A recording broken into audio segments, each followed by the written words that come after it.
নমস্কার বন্ধুরা, কৃষ্ণকথা বাংলার নতুন একটি ভিডিওতে আপনাদের সকলকে স্বাগতম। আজকের ভিডিওতে আমরা জানাতে চলেছি যে কোন 4 রূপে ভগবান ভক্তের বাড়িতে আসে এবং ভক্তকে দর্শন দিয়ে কৃপা করেন এবং ভক্তের দুঃখ দুর্দশা দূর করেন এবং সাথে তিনি ভক্তের পরীক্ষাও নেন। এই কথা শাস্ত্রে উল্লেখিত আছে যে ভগবান বারবার নানা রূপে নানাভাবে ভক্তের পরীক্ষা নেন এবং ভক্ত যদি সেই পরীক্ষায় উত্তীর্ণ হয় তাহলে সেই ভক্তকে তিনি অপার সুখ শান্তি প্রদান করেন এবং ভক্তের জীবন পরিবর্তন হয়ে যায়। তবে যদি ভক্ত এই পরীক্ষায় ব্যর্থ হয় তবে তার জীবনের দুঃখ দুর্দশা লেগেই থাকে এবং কিছুতেই সেই দুঃখ দুর্দশা দূর হয় না। তাই এই 4 জন যদি আপনার বাড়িতে আসে তাহলে কখনো ভুলেও তাদেরকে বাড়ি থেকে ফেরাবেন না। হতে পারে যে স্বয়ং ভগবান এই রূপ ধারণ করে আপনার বাড়িতে এসেছেন আপনার পরীক্ষা নিতে, আর সেই পরীক্ষায় ব্যর্থ হওয়ার অর্থ হলো আপনার জীবনে দুঃখ কষ্ট দুর্দশা ঘিরে ফেলা। তাই খুব সাবধান। যদি 4 জনকে নিজের বাড়িতে আসতে দেখেন তাহলে চলুন দেরি না করে জেনে নেওয়া যাক যে কোন 4 রূপে ভগবান স্বয়ং ভক্তের বাড়িতে আসেন ভক্তকে পরীক্ষা করতে। ভিডিওটি শুরু করার আগে আপনারা যারা এই চ্যানেলে নতুন তারা অবশ্যই চ্যানেলটি সাবস্ক্রাইব করুন এবং বেল বাটনে প্রেস করুন এরকম আরও অনেক নতুন নতুন ভিডিও দেখার জন্য। ভিডিওটি দেখে যদি ভালো লাগে তাহলে অবশ্যই লাইক করবেন এবং সবাইকে শেয়ার করবেন যাতে তারাও ভিডিওটি থেকে উপকৃত হয় এবং কমেন্টে অবশ্যই লিখবেন জয় শ্রীকৃষ্ণ। এবার চলুন জেনে নেওয়া যাক। বন্ধুরা, এই 4 জন লোককে কখনো বাড়ির থেকে খালি হাতে ফেরাবেন না, কারণ এরা আপনার জন্য সৌভাগ্যের আশীর্বাদ নিয়ে আসে। এদের মধ্যে দিয়ে স্বয়ং ঈশ্বর আপনাকে আশীর্বাদ করেন। প্রথম হলো, যদি আপনার বাড়িতে বা আপনার কাছে দানের জন্য কোনো হিজড়া আসে তাহলে এদের নিজের সাধ্যমতো দান দেবেন, কারণ হিজড়াদের করা আশীর্বাদ সর্বদা আপনার মঙ্গল করে। স্বয়ং ভগবান এদেরকে বর দিয়েছিলেন এবং এটাও সাথে বলেছিলেন যে যারা এদের সাথে ভালো ব্যবহার করবে এবং এদের সাহায্য করবে তারা স্বয়ং ভগবানের আশীর্বাদ লাভ করবে এবং তার জীবনের সকল সমস্যা ভগবান দূর করবে। অনেকের এরকম স্বভাব আছে যারা হিজড়ে দেখলে বাড়ি থেকে বের করে দেয় এবং কোনো রকম দান করে না। যদি আপনি এরকম করে থাকেন তাহলে সাবধান হয়ে যান, কারণ স্বয়ং ভগবান এই রূপেই আপনাকে পরীক্ষা করতে পারেন। আর যদি আপনি পরীক্ষায় ব্যর্থ হন তাহলে আপনার জীবনে দুঃখের অন্ত থাকবে না। যদি বেশি কিছু না পারেন তাহলে অন্তত নিজের সাধ্যমতো যা পারবেন তাই দেবেন, কিন্তু কখনোই খালি হাতে ফেরাবেন না। দ্বিতীয় হলো, যদি আপনার বাড়িতে কোনো দুস্থ লোক অসুস্থ লোক খোড়া বা কোনো লোক সাহায্যের জন্য আসে তাহলে কখনোই তাদের নিরাশ করবেন না। বন্ধুরা, আমাদের অনেকের মনেই একটা চিন্তা আসে যে এখন সব ভিক্ষুকেরা ফেক, এদের কোনো কিছু দেওয়া উচিত নয়। এটা সত্যি যে এরকম অনেক ভণ্ড ভিক্ষুক ঘুরে বেড়ায়, কিন্তু তার মানে এই নয় যে প্রত্যেকটা ভিক্ষুকই ভণ্ড।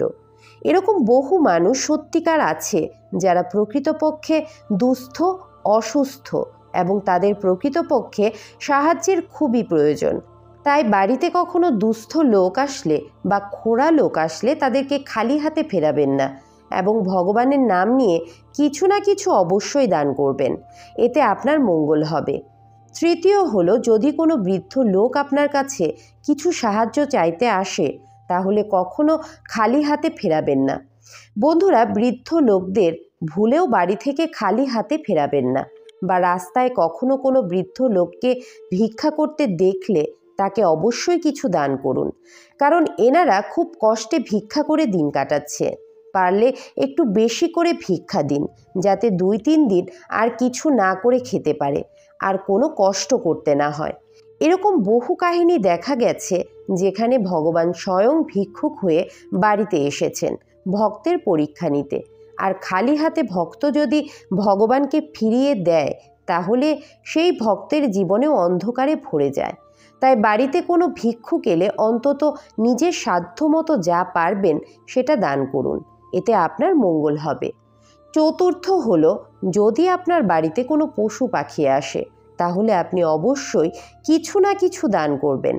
পশু পাখি হলো এমন জীব যাদেরকে আপনি যদি ভালোবেসে কিছু খাওয়ান তাহলে তারা আপনাকে প্রচণ্ড পরিমাণে আশীর্বাদ করে এবং এই আশীর্বাদের ফলে আপনার জীবনে কোনো সংকট লেখা থাকলে সেটা দূর হয়ে যায় এবং ভগবানের অশেষ কৃপা লাভ করা যায়। পশু পাখির সেবা মানে হচ্ছে স্বয়ং ভগবানের সেবা করা। ভগবান শ্রীকৃষ্ণ নিজেই পশু পাখি খুব ভালোবাসতেন।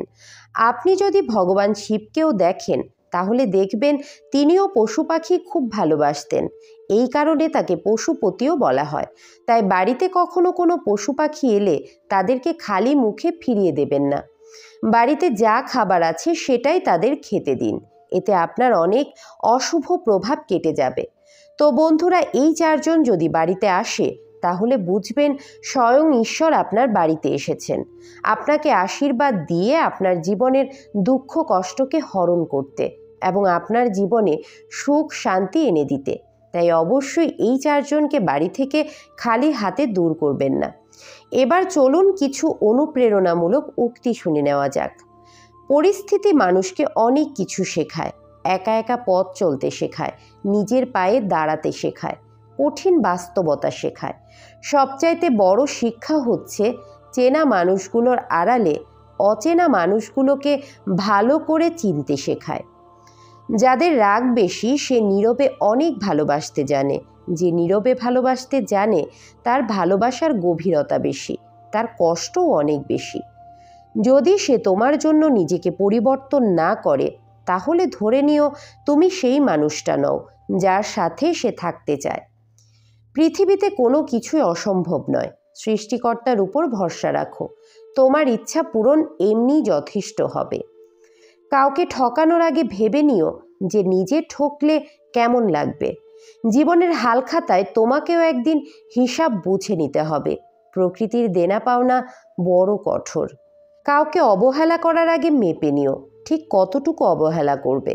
কাউকে কষ্ট দেওয়ার আগে জেনে নিও তুমি কতটা কষ্ট সহ্য করতে পারবে। ফটো নয়, চরিত্র এডিট করো, ভবিষ্যৎ ভালো হবে। মানুষ বড়ই আজব প্রাণী। ডুবে গেলে জলকে দোষ দেয়, হোঁচট খেলে পাথরকে দোষ দেয়, কর্মের দোষ ভাগ্যকে দেয়, কিন্তু নিজের ভুলটা কোনো দিনও দেখতে পায় না। মানুষকে সম্মান দিতে শেখো, তবেই নিজের সম্মান পাবে। চোখের জল সহজেই মুছে ফেলা যায়, কিন্তু চোখ থেকে জল পড়ার কারণটা সহজে মুছে ফেলা যায় না। তুমি অন্যকে যা দেবে সেটাই ফেরত পাবে, সেটা সম্মান হোক কিংবা কষ্ট। মানুষ সেই লড়াইটা কখনো জিততে পারে না যেখানে শত্রু তার আপনজনই হয়। এখন মানুষ ভালো স্মৃতিগুলোকে পেন ড্রাইভে রাখে আর খারাপ স্মৃতিগুলোকে মনে রাখে। চোখের জল তখনই আসে যখন মুখের কথা বুকে এসে আঘাত করে। যে তোমাকে ছেড়ে যেতে চায় তাকে কখনো বলো না যে আমি তোমাকে ছাড়া বাঁচব না। শুধু এটুকু বলে দিও যে অন্য কারোর জীবনে যদি বেশি সুখ পাও তবে যাও, কারণ জীবনটা তোমার। খুশিতে থাকার 7টি নিয়ম। 1, ইনকাম করুন। 2, মায়া ত্যাগ করুন। 3, অতিরিক্ত আশা ছেড়ে দিন। 4, চিন্তা করা বাদ দিন, হাসি খুশি থাকুন। 5, নিজেকে সময় দিন। 6, যা কিছু হয়ে যাক না কেন সব সময় নিজেকে বলুন কিছু হয়নি, সব ঠিকঠাক আছে। 7, মিথ্যে ভালোবাসার পিছনে ছুটবেন না। কিছু মানুষ যতদিনে আমাদের মূল্য বুঝতে শেখে ততদিনে তারাই আমাদের কাছে মূল্যহীন হয়ে যায়। জল যেমন অনেক ঠান্ডা হতে হতে একসময় বরফ হয়ে যায়, ঠিক তেমনি একটা মন অনেক কষ্ট পেতে পেতে একসময় পাথর হয়ে যায়। কারোর সাথে এমন কথা বলার অভ্যাস করবেন না যাতে সেই মানুষটা কথা বলা বন্ধ করে দিলে আপনার শ্বাসকষ্ট হয়। যে আপনাকে 2 পয়সার গুরুত্ব দেয় না তাকে আপনি 1 পয়সারও গুরুত্ব দেবেন না। তাকে ভুলে যান যে আপনাকে মনে রাখার প্রয়োজন মনে করে না। দূরে গেলে সম্পর্ক কমে না, বরং সম্পর্ক কমে গেলে দূরত্ব বাড়ে। কারোর সাথে কথা বলার মাধ্যমে নিজের ভালো লাগা তৈরি করবেন না, এটা খুব বাজে রকমের একটা খারাপ লাগার কারণ। যে আপনাকে অপশনাল মনে করে তাকে পার্সোনাল ভাববেন না, তাকে অ্যাভয়েড করুন। যে ভালোবাসার নামে অভিনয় করছে তার সাথে কখনো কথা বলবেন না। বন্ধুরা, যদি ভিডিওটি ভালো লাগে তাহলে অবশ্যই একটি লাইক করুন এবং ভিডিওটি সবার মাঝে শেয়ার করুন, যাতে তারাও ভিডিওটি থেকে উপকৃত হতে পারে। পরবর্তী ভিডিওতে আবার দেখা হবে। সে পর্যন্ত সবাই খুব ভালো থাকুন, সুস্থ থাকুন। জয় শ্রীকৃষ্ণ। রাধে রাধে।